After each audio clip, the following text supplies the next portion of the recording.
Hi, ich bin Bennett und das hier ist mein aktuelles Gepäcksystem.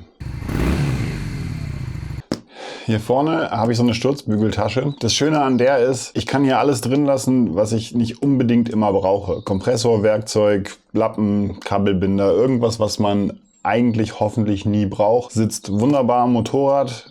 Packt nicht viel Gewicht drauf und wenn, dann sitzt das Gewicht halt relativ weit vorne unten. Hat kaum eine Auswirkung aufs Handling. Ist absolut wasserdicht. Ist ein richtig schönes Accessory. Allerdings ist das Ding nicht abschließbar und wegkommen sollte das Zeug natürlich nicht. Außerdem, wenn das Motorrad natürlich auf die Seite fällt, kriegt das hier natürlich auch ordentlich was ab und zumindest der Kompressor da drin. Ich weiß nicht, wie viel Stütze der aushält, bis er kaputt geht. Trotzdem, das Ding ist richtig gut. Würde ich nicht mehr missen wollen. Als Tankrucksack habe ich hier das Ding, das für die Maschine von Touratech entwickelt wurde. Allerdings auch nur, weil ich das halt bei eBay Kleinanzeigen recht günstig geschossen habe. Was ich daran mag ist, das ist quasi mein Kamerakoffer. Touratech hat da auch so zwei Strings drin, dass man den halt so ein bisschen wie eine Schildkröte auf dem Rücken tragen kann. Und das hat für mich halt schon den Vorteil, dass wenn man irgendwo mit dem Motorrad ist und ich will das ganze Kamerakram mitnehmen, habe ich halt einen Beutel, den ich auch richtig als Rucksack nehmen kann. Das ist für mich an der Stelle ein richtiger Vorteil. Ansonsten ist der für Endurofahrten gedacht, sitzt also bombenfest, kann eigentlich nicht losgehen, hat hier vorne noch so Clipser. Das macht richtig Spaß. Der ist schon relativ groß, aber man kann ihn sogar noch darüber hinaus ausfahren. Also wenn man wirklich nochmal mehr Platz will, kriegt man hier nochmal ordentlich mehr Liter rein. Das macht auf vielen, vielen Touren richtig viel Sinn, wenn man halt irgendwo einfach hier seinen Mittagssnack nochmal unterbringen will. Es ist ein richtig schönes Gerät, will ich auf jeden Fall nicht mehr missen. Allerdings hat er einen kleinen und einen größeren Nachteil. Der kleinere Nachteil ist diese seitliche Tasche. Dadurch, dass der relativ groß ist, und ich weiß nicht, warum Touratech ihn ausgerechnet so maximal groß machen musste, aber wenn man hier irgendwas reintut und dann voll links eingeschlagen ist mit dem Motorrad, dann drückt, was auch immer hier drin ist in der Tasche, auf die Hupe. Und dann hupt man halt einfach die ganze Zeit, was mega nervig ist. Es passiert auch sogar ohne, dass man hier irgendwas drin hat, ab und zu. Aber wenn man was drin hat, völlig Katastrophe, geht gar nicht, wenn man halt irgendwo rangiert. Man macht die ganze Nachbarschaft wach. Der zweite Nachteil, es ist ein bisschen so, dass wenn man jetzt wirklich Offroad fährt, dann ist der hier einfach ein bisschen im Weg. Ist einfach ein bisschen zu groß. Es gibt den auch eine Nummer kleiner, aber mit dem ganzen Kamera-Equipment finde ich die Größe eigentlich für mich schon ziemlich nice. Und wenn es euch bis hierhin gefallen hat, dann lasst mir doch einfach ein Abo da. Das würde wirklich sehr viel helfen. Mein absolutes Lieblingsstück, diese Tasche.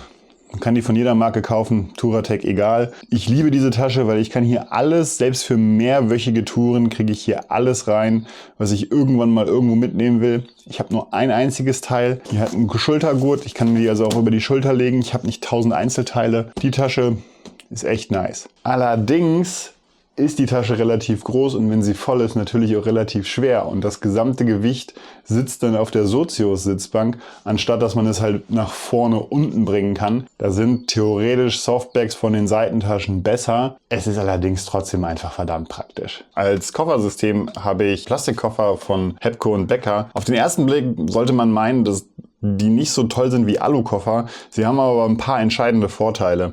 Erstens, sind nicht so schwer wie Alukoffer. Zweitens, dadurch, dass die doppelwandig sind und das Plastik halt einfach ein bisschen mehr Verformungsenergie aufnimmt, ist es so, dass wenn du das Motorrad umschmeißt oder es einfach mal hinfällt, geht nicht die gesamte Kraft vom Alu in den Kofferträger, in den Rahmen, sondern der Koffer nimmt halt dann schon relativ viel Energie einfach selber auf. Das ist halt schon ganz praktisch, wenn man das Motorrad mal öfter auf die Seite legt, weil halt die gesamte Kraft vor allen Dingen nicht auf den Kofferträger geht. Die Alukoffer von meiner Frau sind halt schon an manchen Stellen einfach verbogen. Da muss man dann schon mit Gewalt die Dinger wieder gerade biegen.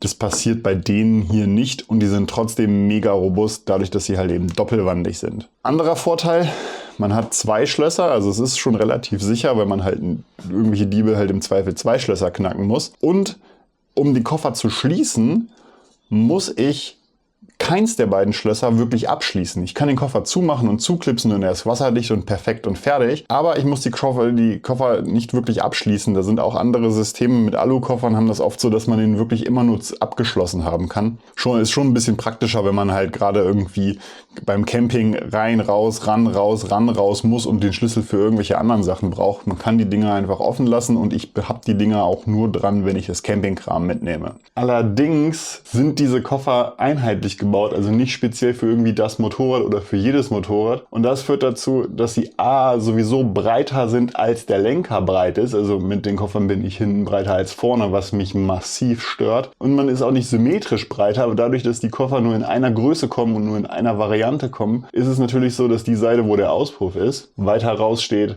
als die andere. Deswegen nutze ich diese Koffer eigentlich auch wirklich nur, wenn ich den Platz brauche, zum Beispiel, wenn man halt unbedingt Campingzeug dabei haben muss. Bei Gepäck tue ich mich insgesamt wirklich einfach schwer. Also wenn ihr irgendwelche Ideen habt, wie ihr bessere Systeme habt oder tollere Systeme habt, die irgendwelche anderen Vor- oder Nachteile haben, dann sagt's mir einfach, weil ich bin da echt ein bisschen aufgeschmissen. Alles hat Vor- und Nachteile und so richtig das perfekte System habe ich für mich jetzt auch noch nicht gefunden. Bestes Beispiel, das Original Topcase hier von Honda. Mega praktisch. Es ist abschließbar mit dem Motorradschlüssel.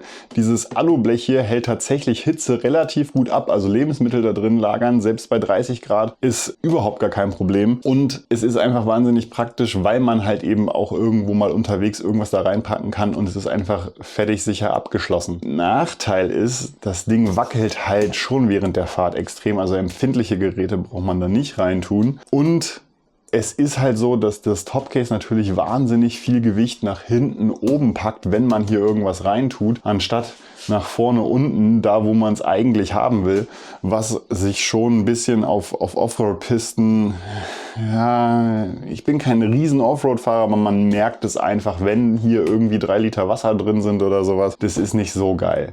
Das ist mein aktuelles Gepäckset. Wenn ihr andere Systeme kennt, wenn ihr bessere Systeme kennt, lasst es mich gerne wissen. Klar, gerade für den Offroad-Bereich ist Mosko Moto so eine Marktführerschaft. Die Dinger finde ich aber so wahnsinnig teuer für einen Soft-Luggage. Falls ihr hier irgendwelche anderen Systeme habt, sagt mir doch gerne mal einfach, was ihr nutzt. Irgendwas werde ich hier dran noch ändern müssen. 9 von 10 Touren habe ich halt, klar, die Sturzbügeltasche ist immer dabei, der Tankrucksack wegen dem Kameraequipment ist immer dabei und dann habe ich diese Tasche noch dabei und das Topcase. Das Topcase habe ich aber nur mit, weil da eben ein bisschen Kram dran ist, wie nochmal eine Downjacke oder so, wo ich einfach auch nicht rangehe. Das heißt also, generell gesprochen, was ich an Gepäck in 9 von 10 Touren dabei habe, ist dieser Tankrucksack und diese Tasche und der Rest ist eher so optional. Und wenn ihr bessere Ideen für Gepäck habt, dann lasst mich das wirklich gerne wissen und wir sehen uns einfach im nächsten Video. Ciao.